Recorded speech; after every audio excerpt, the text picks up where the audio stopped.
Welcome everyone to the Vermont Law School Career Services Overview today. I'm Shirley Crawford, the Assistant Director of Recruitment at Vermont Law School, and I'm also a JD alum from the class of 1987. We're recording this event today, so if for any reason you can't stay through the end or you want to check it out again at another point in time, we'll have it posted on our website in about a week. As many of you are aware, Vermont Law School is a national law school. Some schools are regional schools. They tend to have students, just from a particular state or a region. But at Vermont Law School, our typical fall entering class is made up of students from 35 to 37 different states throughout the US and also many different countries as well. And today we're going to show you how a little law school in the state of Vermont can create careers nationally. You're all encouraged to keep your cameras on if you're comfortable with that.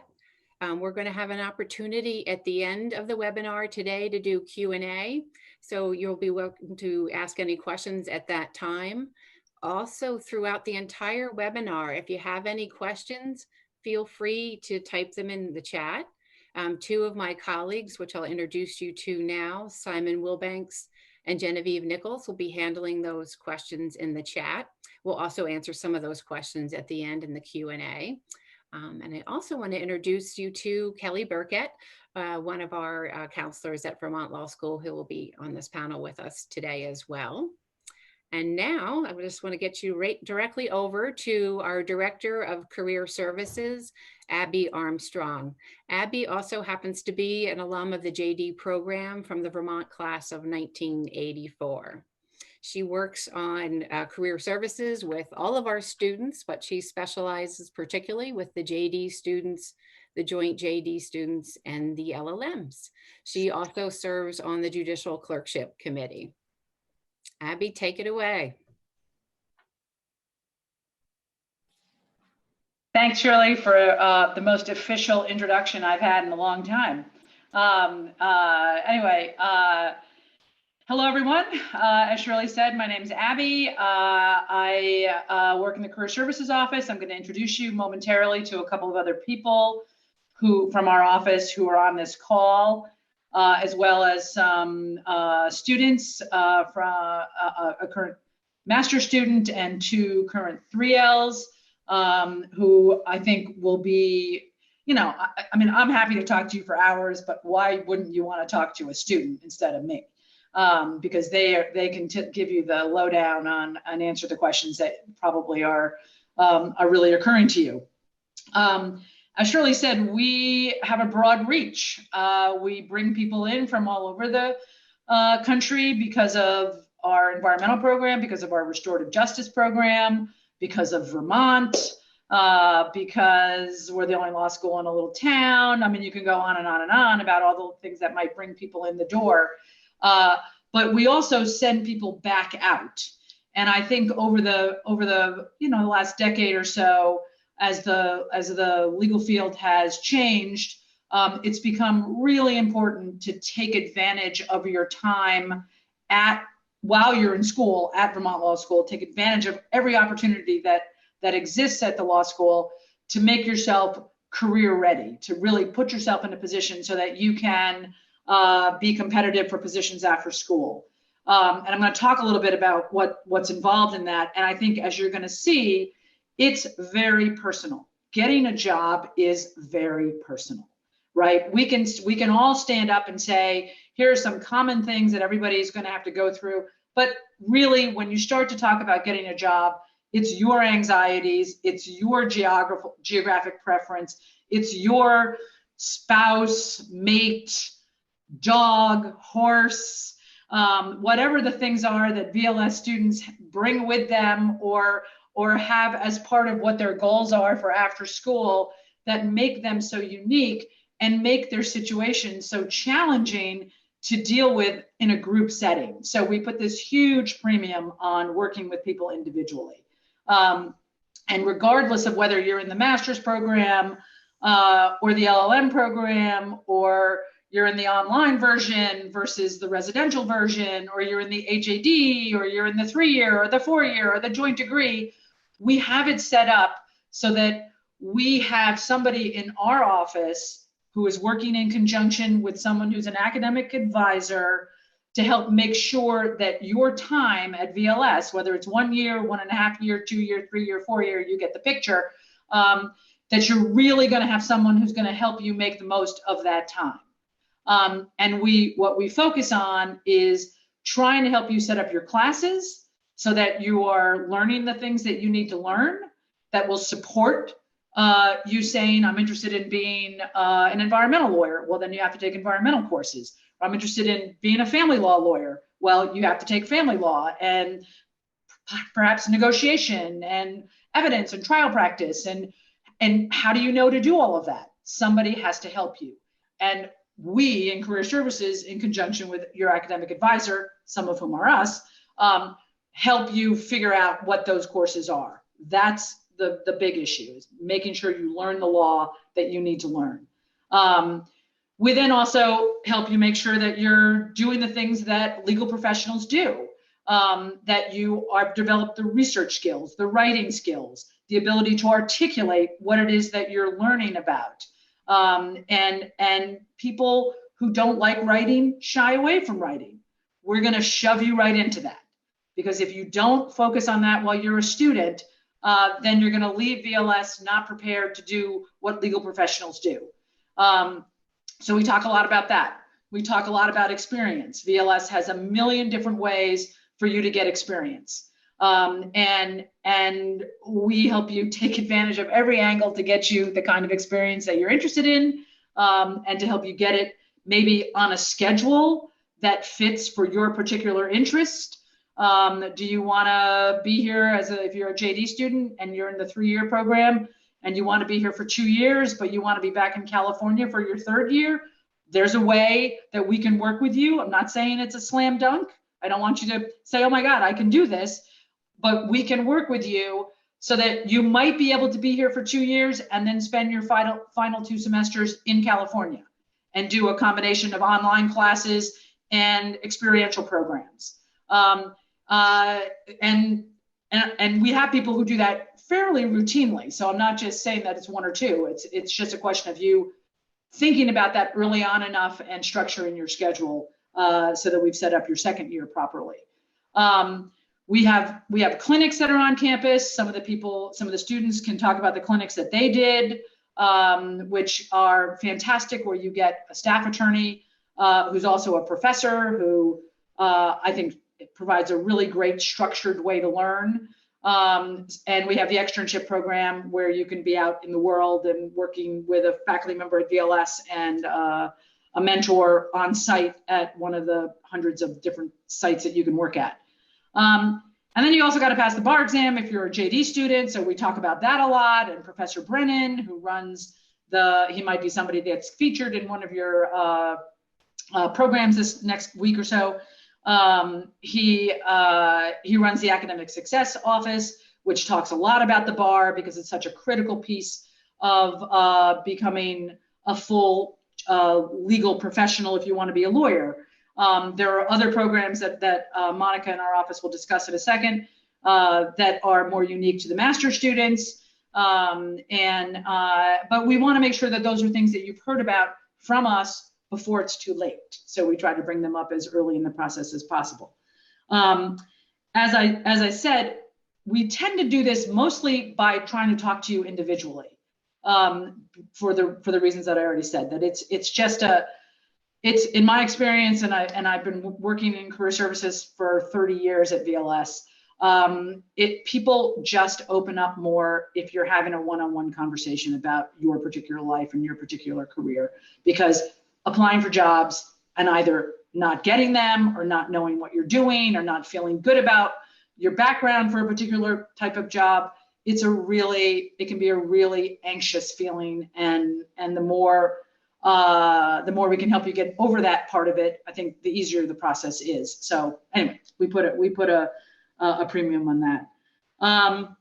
That's sort of the big picture from a career services perspective.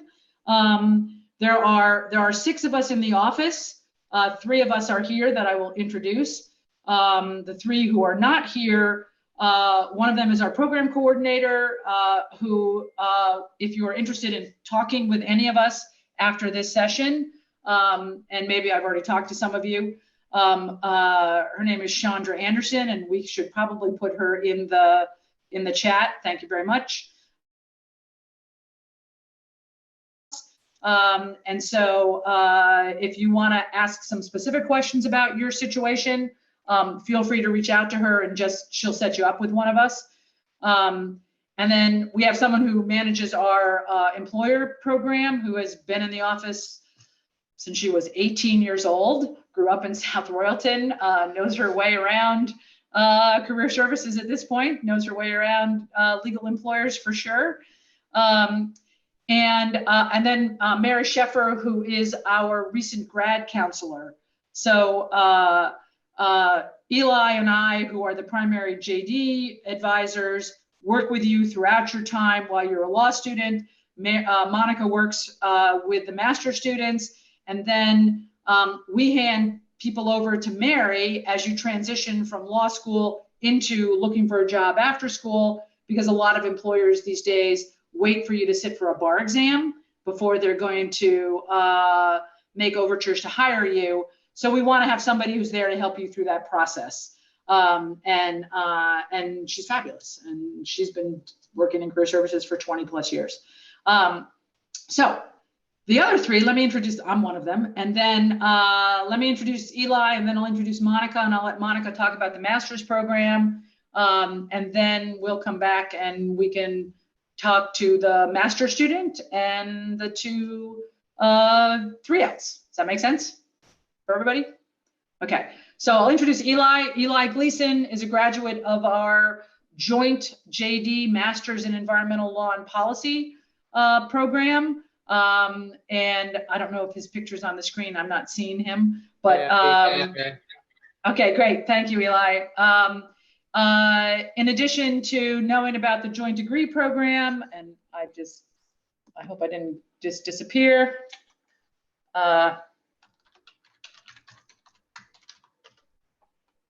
Okay, I'm sorry, my screen went blank. In addition to knowing about the joint degree program and talking to general JD students, he has become our resident expert on judicial law clerk positions, which about 20 to 25% of our graduates begin our JD graduates begin their career working as an assistant to a judge. And it's a fabulous position. I will not go into it at length here, and neither of our 3Ls are starting their career that way. So, but it is a wonderful opportunity, and Eli has, I know, would be happy to talk to anybody who might have an interest in that area. And then Monica Collins is a graduate of our master's program, and after an eclectic career in a variety of places, including right before she joined us, working as a paralegal at one of the best firms in Vermont. She joined us roughly around 5 years ago, I'm going to say. I may have that wrong, but 4. Okay, seems like 5. And has really transformed our advising of the master's students, both the environmental masters and increasingly the restorative justice, as that really has taken off in the last couple of years. And works, I think, safe to say, one-on-one with the master students, with the online students, puts together a fantastic newsletter that she sends out weekly, and just trust me, at every turn, she is thinking about the master students, and doesn't let us forget about you. If you are thinking about being a master student at VLS, she does not let us ever forget about you. Not that we want to. So why don't I turn it over to Monica to talk a little bit more about what she does, and then we can jump back and finish up with the students. Does that make sense? Great. Hey everyone. I'm Monica, and as Abby mentioned, I work with master's students. I got my master's in 2003 in, I guess now it's called the MELP. It used to be called MSCL. and the MELP is a much better reflection of what the degree actually is. So I work with you all individually. We start right at orientation. I meet with everyone to get to know you, see what you're looking for, knowing that it's all going to change before the second semester, but that's okay, because every time we meet, I get to know you better, and knowing you helps me to recognize when I see a position that will be a good fit for you, and then I encourage you to apply for those positions. So not only do I get to know you and help you kind of figure out your career path, but I also work with you on choosing your academic classes strategically, so you make the most out of your time here. We want you to get the best experience you can so that when you leave, you are an effective environmental or restorative justice professional who's doing the work that they want to be doing. A little bit about the experiential opportunities available for masters. You are eligible to work in most of the clinics, not the South Royalton Legal Clinic, because that deals with mostly immigration, family law, and other civil law that doesn't pertain to environmental law. So we have the Environmental Advocacy Clinic, the Environmental Justice Clinic, the Energy Clinic. Am I missing any? The Food and Ag Clinic. Yep. So a wide variety of experiences available to you. Additionally, we also have an externship program, which, tomato, could be an internship, could be an externship, depending on what terminology you're using. So if that's what you want to do, I help point you in that direction and help you kind of parse through what is a good fit for you. And it's also helpful in terms of expanding your network for when you are ready to go out into the world. So we want you to be fully prepared and have some confidence in yourself as a professional. An externship is a great way to develop that.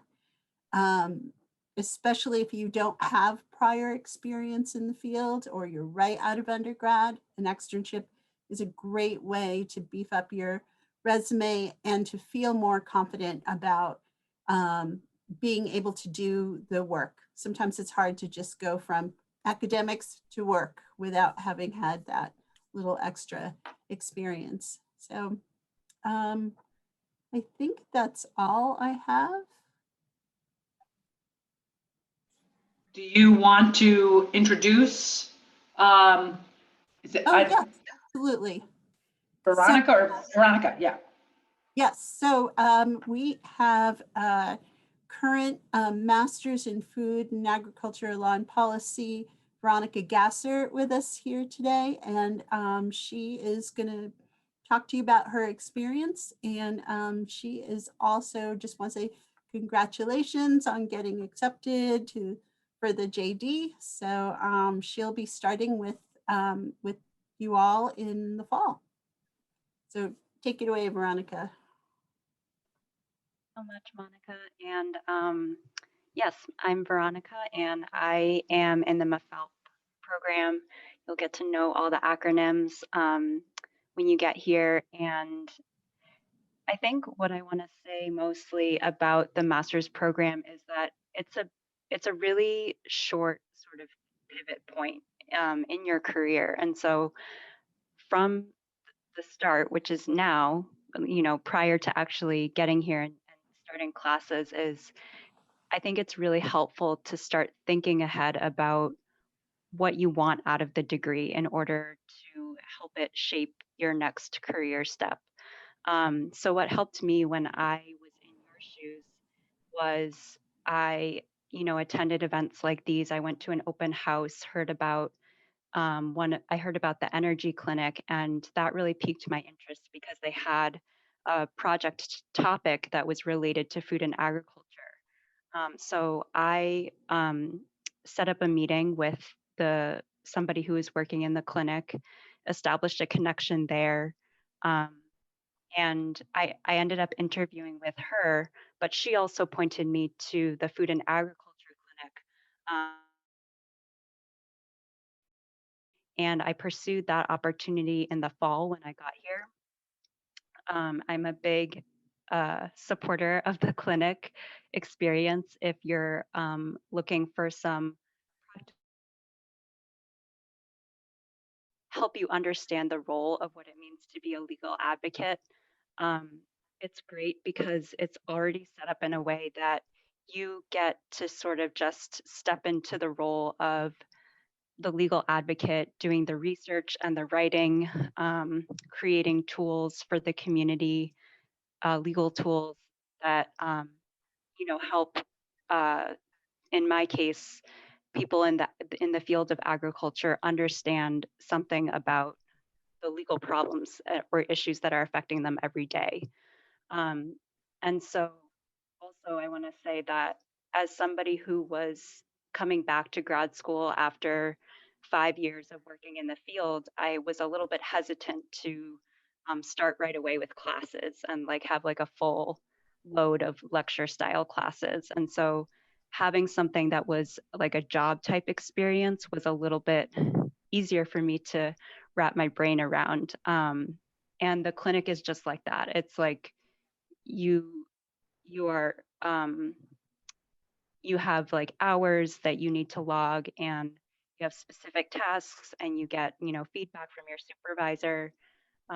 So essentially a lot like a job setup, which I thought was really cool, that the school offered.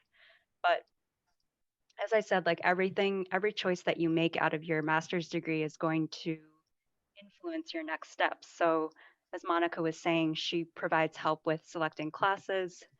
What I decided I wanted to focus on in the array of classes that were offered was studying issues that had an impact on public health.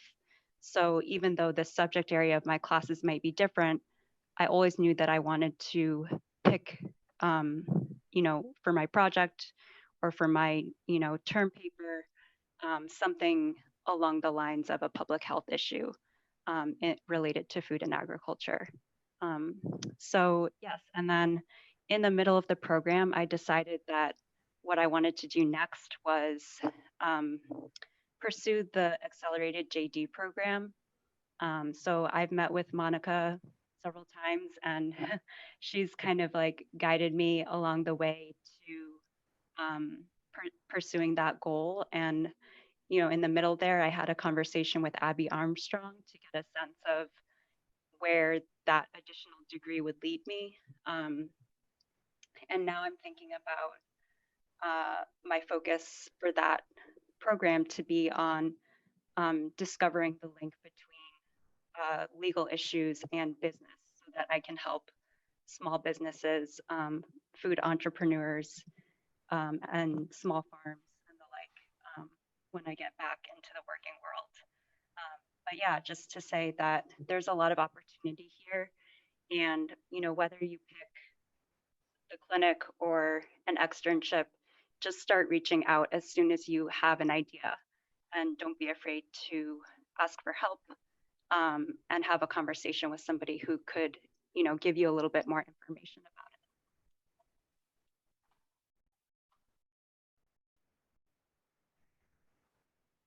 I'm going to jump in. I think that was great. And I think we'll do questions at the end, if that's okay for everybody at one time.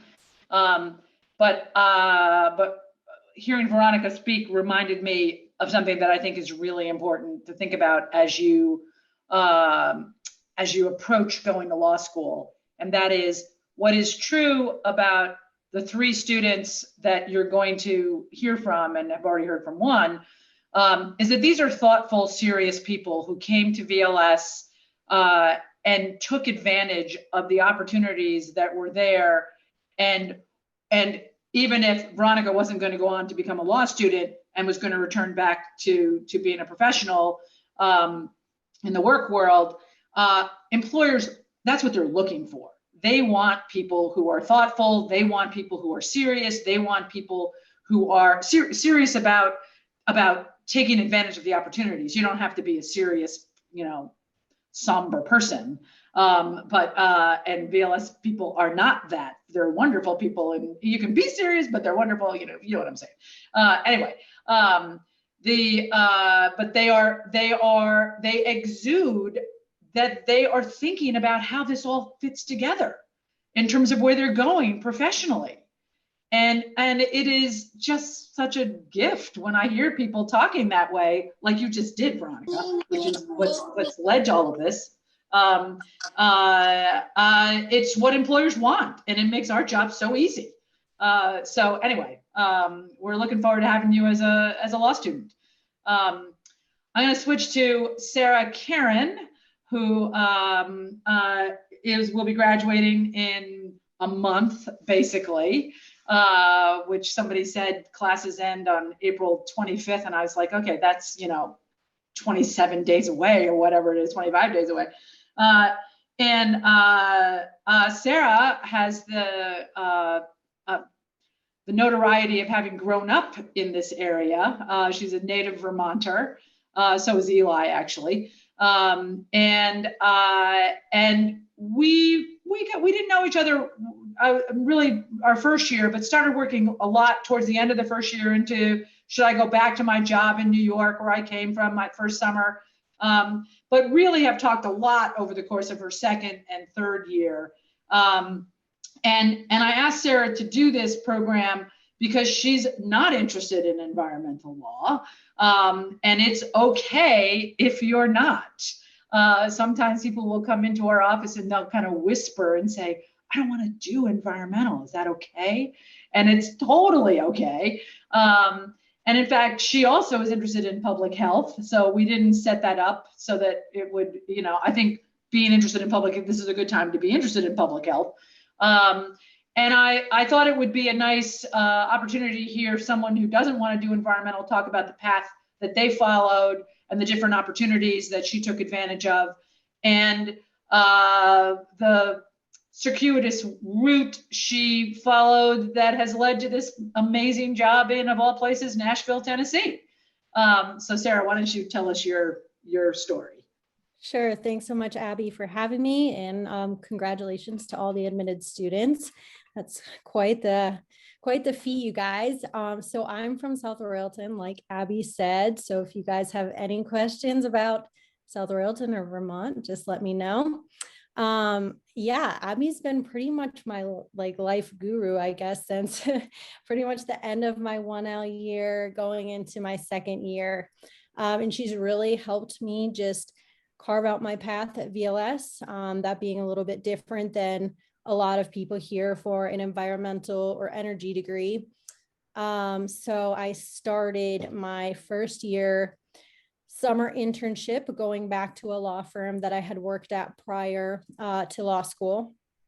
And I took that opportunity because it was in front of me and I had it there to go to, and it just seemed like a safe opportunity where I knew that I could put the class skills to use.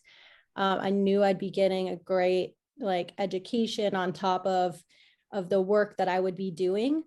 So that kind of, it might be a little bit different than my peers in that I already had that situation lined up. So I didn't need to spend a lot of my time, my 1L year, searching for an internship. With that being said, if that's something that you need to do, my my butt would have been in Abby's chair first thing, because I'm all about making a plan and looking down the line of what do I need to do to get myself to here at the end of law school. And it might seem like, well, the end of law school is so far away, but like Abby said, I'm graduating in a month, and it seems like it's flown by, and it really has flown by, and the summers in the semesters sneak up on you. So my advice for the beginning of school is really start to think about, where do you want to be in a few years? And what do you need to do to get there? And if it's not the traditional environmental or energy track, that's okay. And the career service office is there to brainstorm and figure out what's your best fit. And a lot of geography plays a big role in that too. So I went back to New York. I worked doing corporate real estate litigation, something that I'm not at all interested in, but it gave me good experience. And experience is something that employers, and I did the South Royalton Legal Clinic working in immigration. Another thing that I am interested in that, and it was good work, but more for me, it's the experiential work.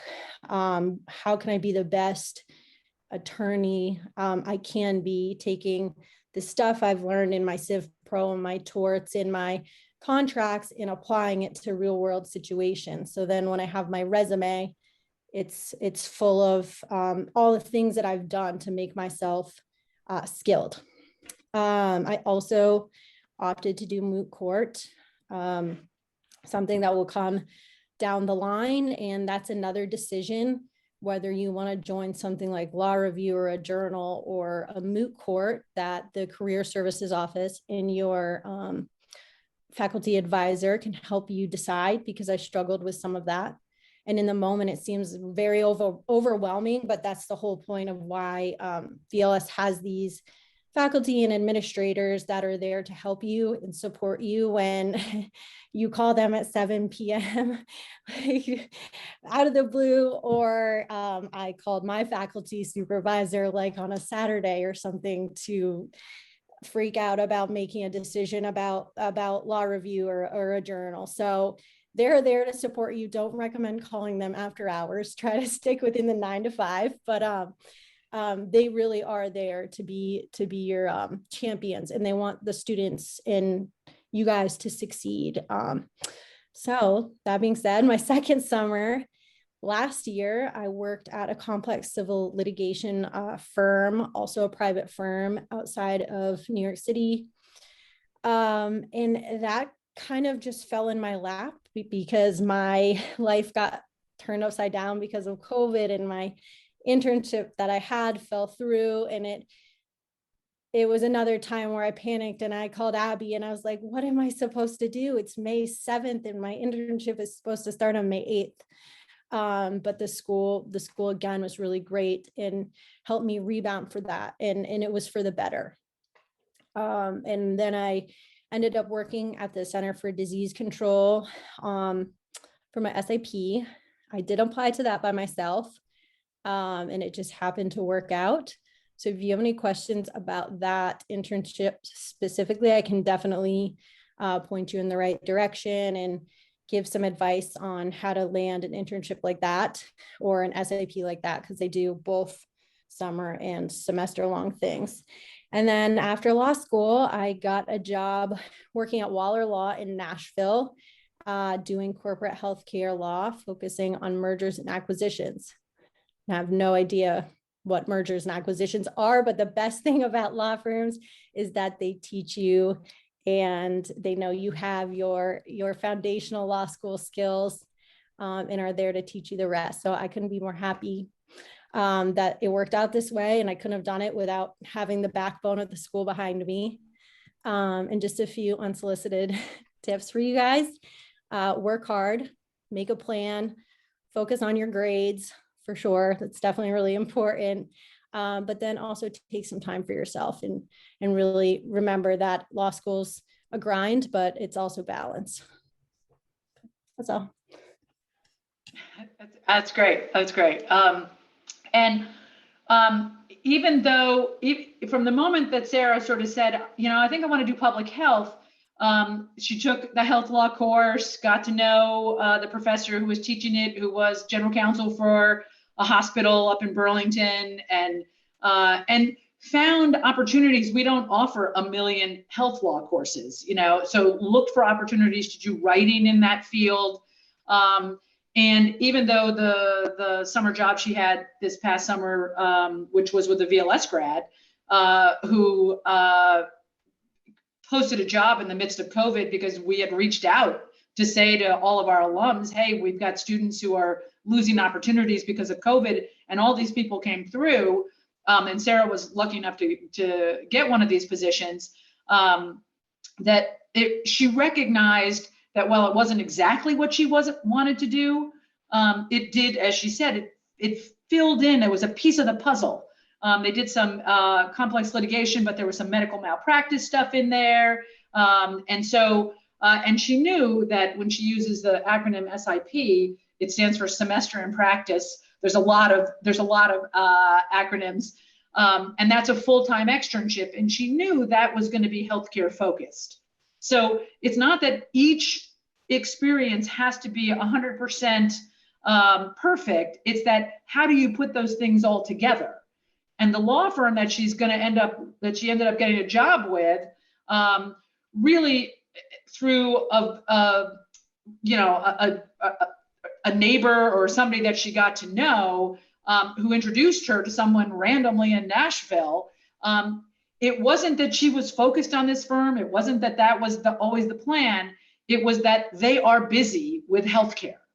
And the combination of her background from the CDC and from the law firm and from doing the stuff that she did in law school, she just was in the right place at the right time with the right background. And we can't guarantee that that's always going to happen exactly the way that it did for Sarah. And it's great that it did for Sarah. But we can guarantee that you're going to have the right background. And so that when you get out of school and you are in the right place at the right time, you'll have what you need to have so that an employer will be impressed. And that's what I think we really focus on, why I am belaboring this point. Anyway, we now have another friend in Nashville, and she doesn't know it, but over the next 10 years, she will get tapped up by VLS students, perhaps by some of you, to get help, because Nashville's growing like crazy and people should move there because the salaries are good and the cost of living's low. Okay, so then we're going to end with our token joint degree grad, or soon to be grad. We always have to have someone who's doing the JD and either the Master's in Environmental Law and Policy, or the Master's of Energy Regulation and Law, or the MFALP, the Food and Ag. This is, and I'm going to say, I always call you Jazz, so I never say your full first name, but it's Jazdeep Kara.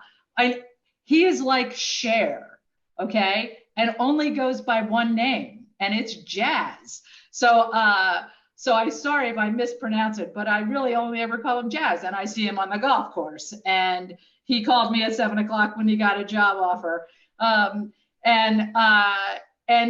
He doesn't even know this part. Every student I talk to has said, well, Jazz told me I should do this. And so he's like a deputy career counselor, and is really, I think, typical of our environmental students in that he has had experience in a clinic, with a nonprofit, with an agency, an environmental nonprofit, an environmental agency, and is now going to be working after school at a private law firm that focuses on energy, among other things. And so I think he's just a perfect representative of all of the things that our students want to do. And I'm psyched that at 2 o'clock this afternoon, he told me he could do this panel. So we really haven't had a chance to talk ahead of time. So fill us in on your path, please.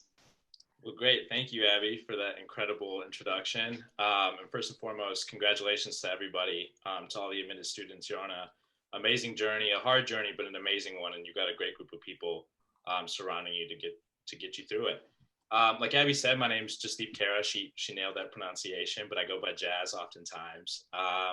And like Sarah, I'll be graduating in about a month here. And really, I've spent the last 3 years trying to figure it out. And that's kind of how I'm going to start this, is that you want to be thinking, what's your path? And like Abby and Sarah said, you want to fill in the puzzle pieces.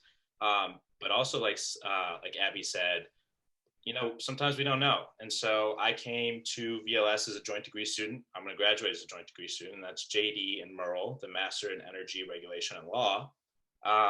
But not only did I go the energy route, but I also knew I had a lot of environmental interests. And luckily, coming to a school like Vermont Law, you're going to have a plethora of classes to choose from in either sector. So first, I want to say that. Second, I want to say that, like Abby said, I went from a nonprofit to an agency and not to a private firm. And again, that's because I didn't have it all figured out, and that's okay. You just kind of want to, again, put on your resume, put those pieces together so that, once again, as Abby said, when the time comes, a firm or a job will look at your resume and see that it all goes together quite well.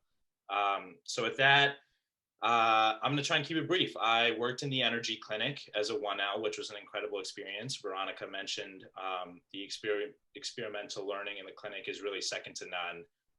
And also, I should say, I came straight from undergrad. And so one worry that I constantly had was I don't have that experience. And so the clinics are a fantastic way to bridge that gap. So 1L, I did an energy clinic. And then my first summer, because I'm a joint degree student, I spent taking master's courses. And I'm not going to talk too much about scheduling for joint degree students, but you take a majority of your master's classes over your first summer. And that's an awesome time. Vermont in the summer is incredible. The river is amazing. We got to float down it once a week. I mean, you really can't beat Vermont in the summers. But one kind of tough thing about that is that you lose your first summer of experience. And so just keep that in the back of your mind. And the one great thing about Vermont Law is that they give you so many opportunities to get that experience in other ways. So not only did I do the clinic, but I also did it in SIP. Again, that's the semester in practice. But let me go back to that second summer was an internship I did with the Sierra Club. So that was just last year. I was in the Sierra Club's environmental law program working on energy stuff, their Beyond Coal campaign specifically. And that was an amazing experience. And I finished that and then did my semester in practice right away, which was working at the Environmental Protection Agency. And so once again, my summer at the Sierra Club was all about energy. The EPA was all about environmental regulation, because once again, I still didn't know exactly what sector I wanted to be in. And again, that's okay. You just want to try and tailor your experiences to be able to show you in the best light when the job opportunity comes by. And so the SIP with the EPA went very well. Now I'm finishing up my last bit of classes. And like Abby said, I'll be doing solar and land use law with a little bit of other energy regulatory and other renewable energy sources for Gentry Lock, a firm in Richmond, Virginia. So yeah, that's a little bit about me. I guess other things, I play soccer in the area. There's a lot of clubs and different things to do. Like Abby said, there's good golf around. By good golf, I mean there's one course that you can get good deals on. But other than that, I want to keep it brief. Just I'll kind of give a couple of unsolicited tips as well, like Sarah did.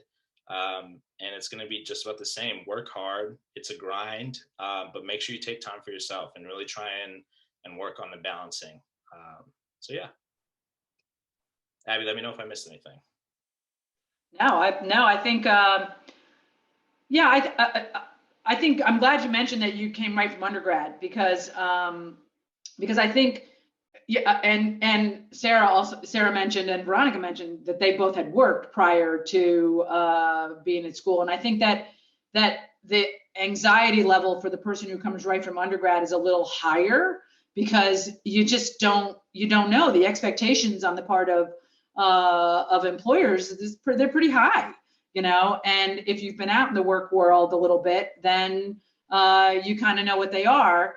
And if you haven't, and then you take classes that first summer, I remember when you got offered the Sierra Club job, it's just like this amazing relief, like, oh, somebody wants me. And I think when you go back to that idea that if you have something of value to contribute, which is what we really want to focus on, is helping you develop that substantive background, because that's what employers want. We don't have to worry about whether our students are nice or interesting or hardworking. We've got those. Our students have those attributes. It's are you really taking the steps to learn what you got to learn? So, and you did that, and all three of you have done that. So So I wish we could bottle you all because, that, like I said, it makes our lives really fun.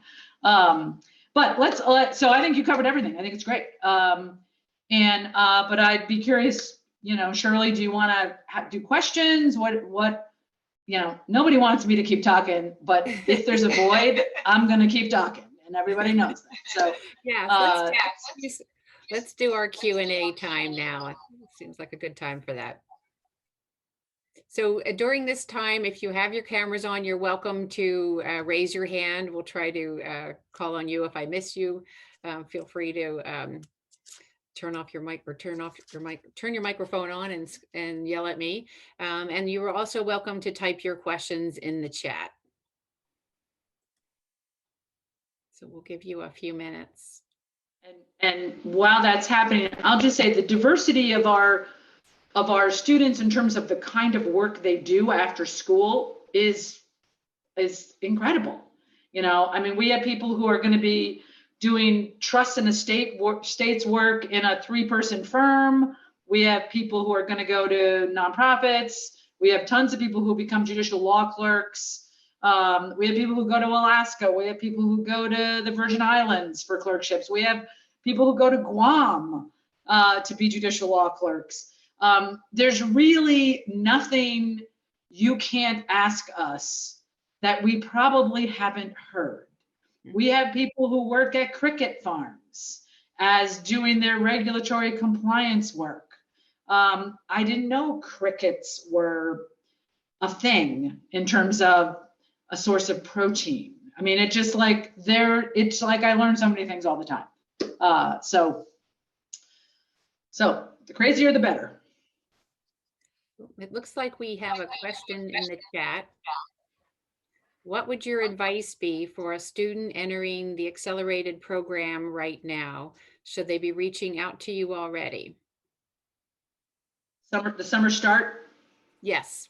Mm-hmm. So you're starting in 2 months. Actually, they didn't specify whether they were starting summer or fall. We have an accelerated program for either start date. If you are a summer start, yes, I would contact Chandra and reach out and let's have a conversation. It doesn't have to be this week or next, but sometime in the next couple of weeks, just so you can have a handle on how that all works. And fall start, you just are a regular 1L for the fall and spring semester. So there's nothing different about it. So you don't really need to have any head start. Sorry, my dog has just come in. We have another question that is, did it just go away? How does the clinic experience for a master's student as opposed to a JD student? Monica or Veronica? Yeah, I can go ahead first. So at least in the food and agriculture clinic, they reserve some slots for master's students and some slots for JD students, so that there's always a mixture of backgrounds and interests in the group. But in terms of the work that we're expected to do, we're on the same level. So it was a little intense, definitely going into the clinic in the fall when I started, because I didn't know how to cite in the legal format.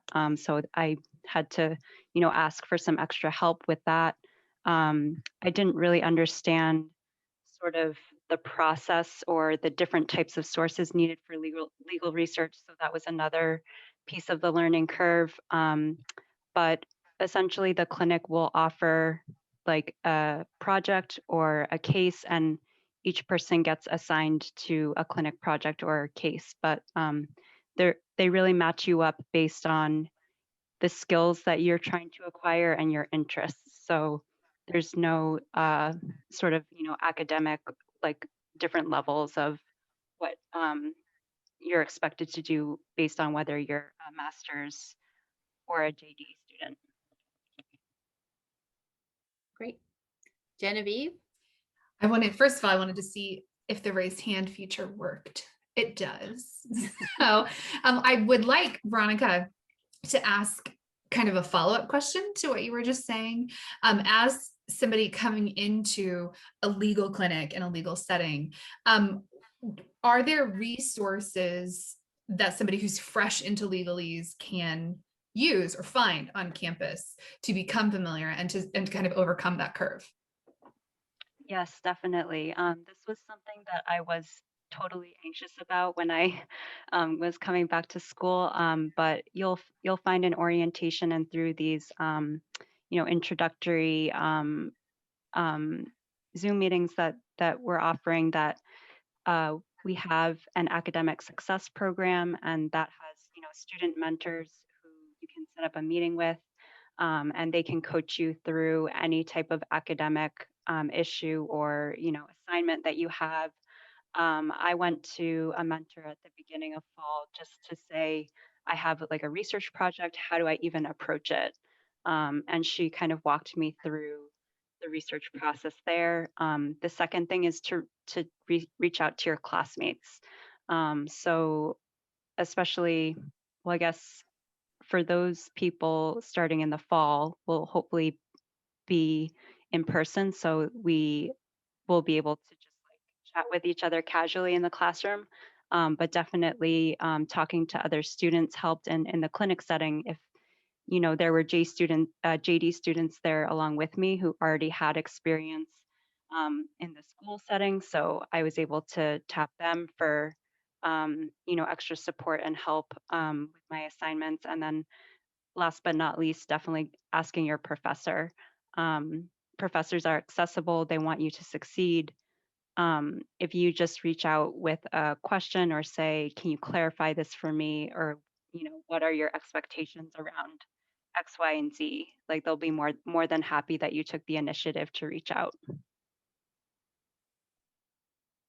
Great, thank you. We have another question. This one looks like it's for you, Abby. Are most JD students coming directly from undergrad or the workforce? And what advice would you give career development wise to students coming directly from undergrad?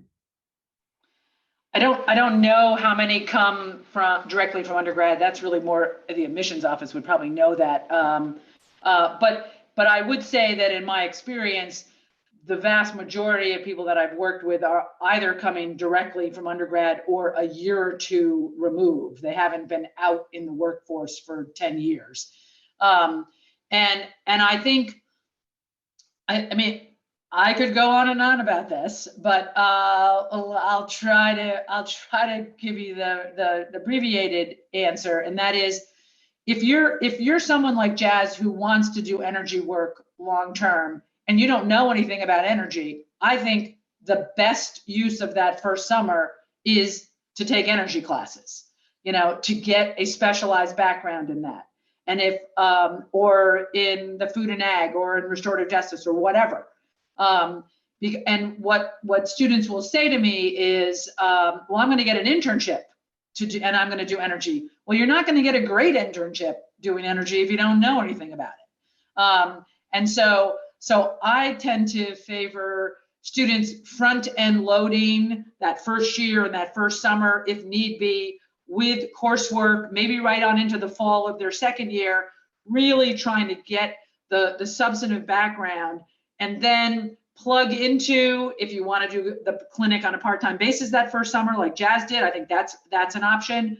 But then start plugging into the clinics in the spring of your second year, experience in the second year, and then either another clinic or some sort of part-time or full-time externship your third year, when you then have the skills, the substantive background, the personal confidence that comes with knowing that you've learned what you need to know, so that when you go out and you work for somebody, whether it be the EPA or the Centers for Disease Control in Atlanta, you're at the CDC in the fall of a pandemic. I mean, where else do you want to be if what you want to do is public health law, right? So to have that opportunity when you have the background and the again, this idea of the personal confidence, boy, that's a chance to really shine. And I think both Jazz and Sarah did shine in those positions, and it's reflected in why they have jobs after school right now. So I'm 100% certain we can help you get experience. I like it being at the tail end of your program. And if you're an AJD student, the reason that I want to talk to you as a summer start is we have to be very intentional about how you set up those 6 semesters in a row. You can do it, but I just want to go through it with you individually about and talk about it in the context of what your interests are. So. And for Sorry if the I talk fast. Sorry if I talk too fast. and no, you're great. For the admissions part of that question is regarding the makeup of the class. Some of the students in this year's fall class are, as they always are, they're going to come directly from undergrad. Others will have been out working, as Abby mentioned, for a year or two. And we have other students that are called non-traditional students that have been out working for much longer than that and are doing a career change. So it's a variety. We have a new question for Jazz. Do you mind explaining your responsibilities in the energy clinic and what skills did you take away from your experience? Yeah, great. Real quick, I do also want to just touch on the comments from Abby a second ago about Joe's question, just again, because I came straight from undergrad. Joe, I don't know if you're going to be doing a joint degree or if you're just a JD student, but the advice I would give is exactly what Abby said, and I would echo that. You really want to, if you're a joint degree student, take those first summer classes, get as much knowledge as you can. I know for me, when I was at the Sierra Club, I was with 3 other students from a variety of different law schools, and none of them had taken anywhere near as many energy courses as I had. And so my supervisor's comments at the end of the externship was that I was way ahead of those 3 other students, way more ready to work in the energy field. And so taking those early classes will really, really help you career development wise. And then, yeah, to Trevor's point, specifically in the energy clinic, our responsibilities are project focused. And so basically we have outside clients come to the energy clinic and they need legal help with specific energy projects, and without breaking any confidentiality or anything like that. So first off, the projects go over several semesters a lot of times. So I worked in one specific semester on a project that had been going on for about 2.5 years. And keeping it broad level, it was to get a solar array, a community-owned solar array placed on a local farm. And so what we did in the energy clinic when I was there is going through a lot of the permitting processes.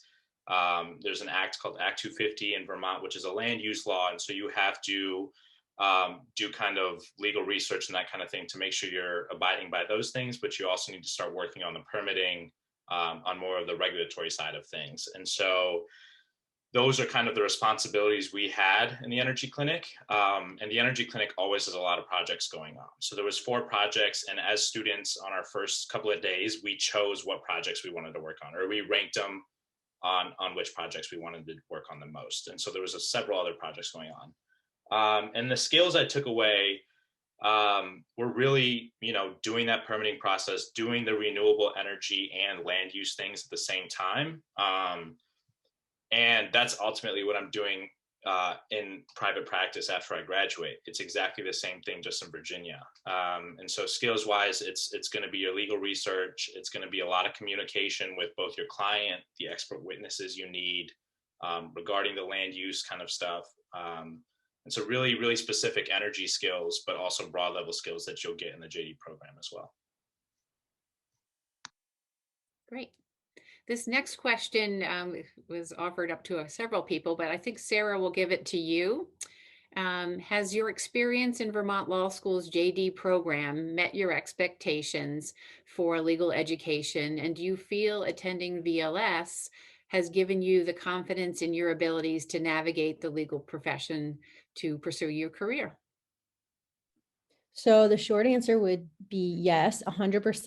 And I would definitely plug the energy program, even though I wasn't a part of it. I know from what I've seen, my whole friend group is energy students, but it's an incredible legal education in the energy world, and is really going to push you to the top. And then the rest of the law school classes are as well. Every single core class, I feel like I got from it what I needed to.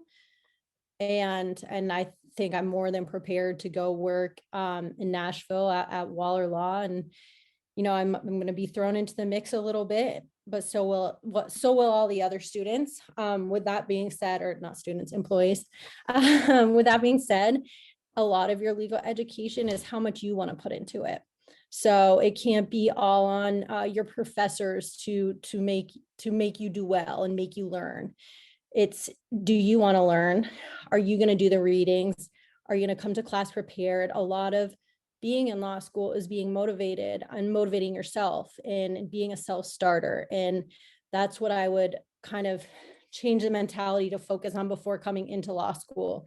And then the professors are there to kind of gel it all together and support you in learning and help you understand the complex and difficult topics. But definitely go in ready to learn and ready to get after it. Great. Thank you, Sarah. This question might be for you, Abby. Are students able to make pretty tailored programs aimed toward working at large corporations like Costco, for example, dealing with regulations, workplace rights, etc., access to internships in these fields and things like that? What do you think?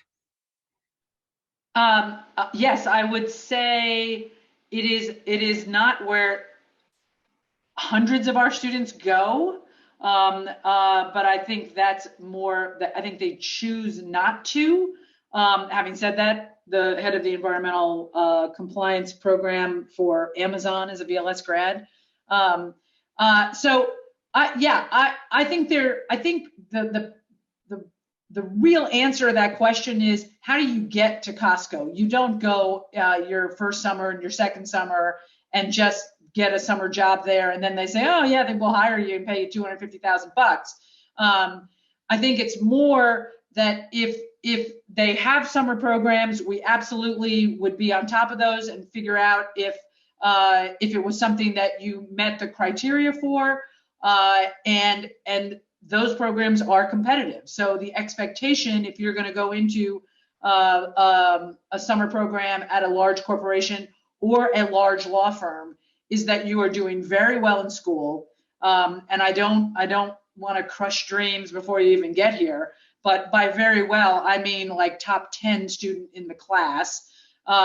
They might well want you to have some experience beyond what you bring in the door, i.e. you didn't come right from undergrad.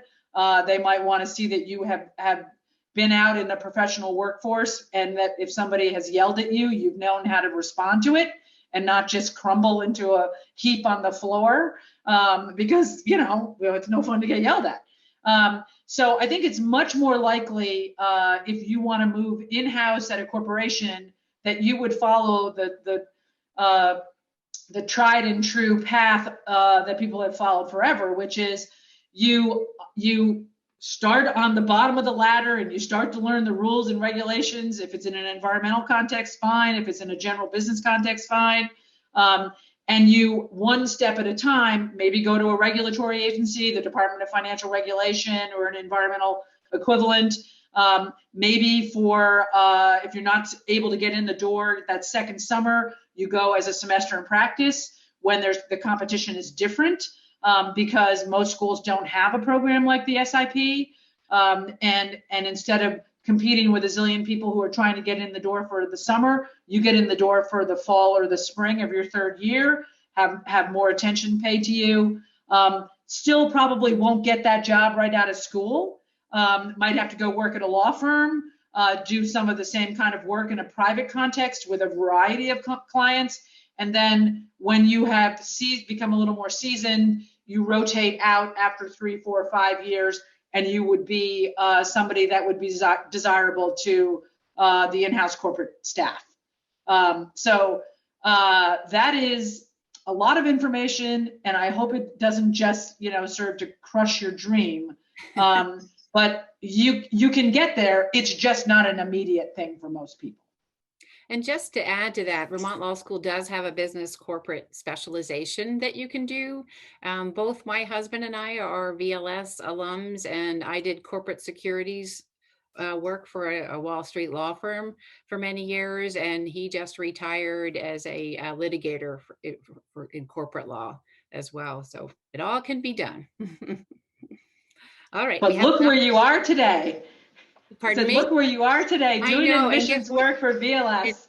That may be a question you want to ask me, because I was trying to raise a young family, and I did all-nighters constantly. Like one day I went to work, and 3 days later I got to come home, no sleep, and all that time was just working on a closing. So this job is much better.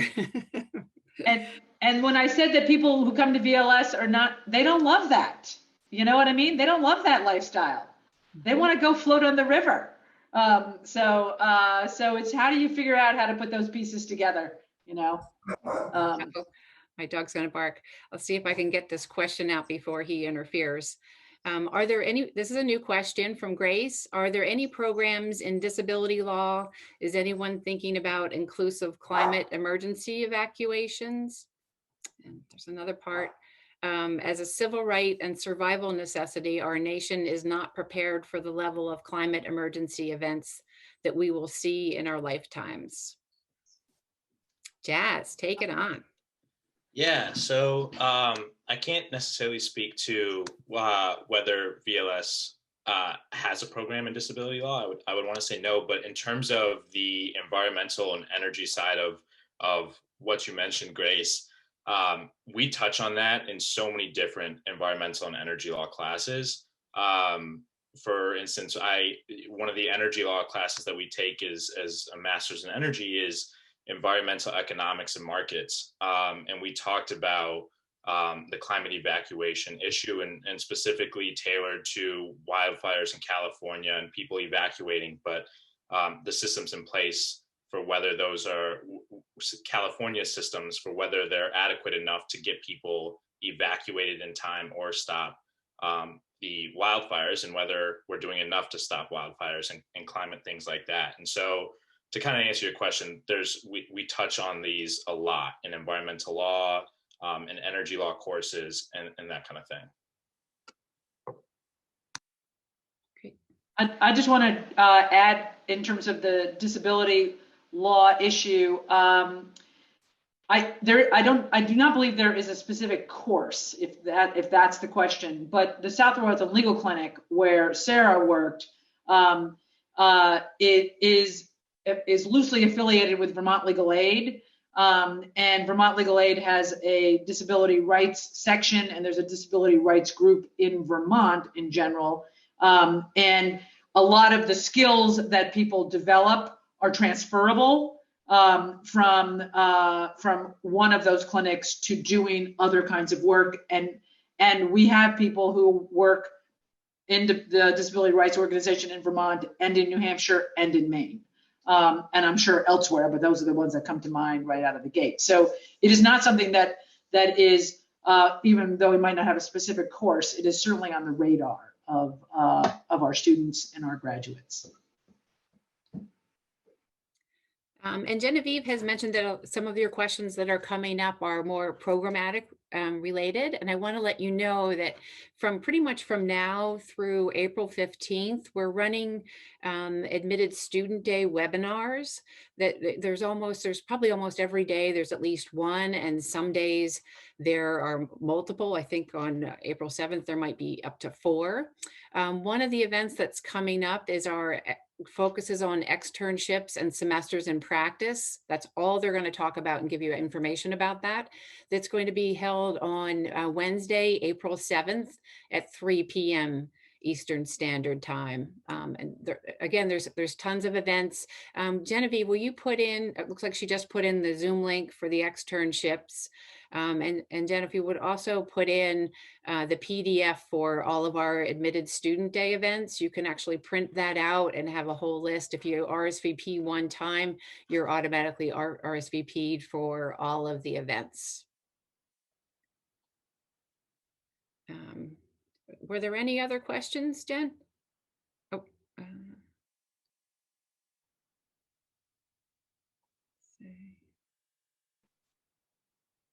We can also put you in touch with alumni who are doing work that you're particularly interested in. I know that, They enjoy talking to students. They enjoy talking to current students. They enjoy talking to admitted students. They enjoy talking to prospective students. So just get in touch with somebody at the admissions office, and then we can figure out the next steps after that. That's great. And we have an alumni panel put together for you on April 7th at 6 p.m. That is typically, you know, our prospective students, you know, favorite webinar. It's usually an in-person event, but it will become the favorite webinar. We have put together a group of about 10 different alums that'll tell you about, you know, which JD program they did, what, you know, activities and clinics and externships they participated in, and you'll get to see what jobs that they're doing. They're all pretty much at least 5 years, you know, out from having graduated. So put that on your calendar as well. Are there any other questions before we close? Oh, I just saw a hand. It is me, Shirley. I apologize. I was just going to ask if any of our admitted students, any of our attendees today, don't have a link or don't have a meeting scheduled or see one of the events next week and say, "Oh, I'd like to do that," who should they contact? They can contact me. Do you want to pump my email address in there and I'll get that out? It's also on our website. We have a website page. If you in the search bar put admitted students, it'll take students to everything about the next steps. And the second topic on that page has a list of all the events on there as well. All right, I don't see any other questions at the moment. So thank you all for joining us tonight, and we look forward to seeing you at our upcoming events over the next 2 weeks. Have a great night. Thank you to the students. Really appreciate it. You're great as always. Yeah, you were.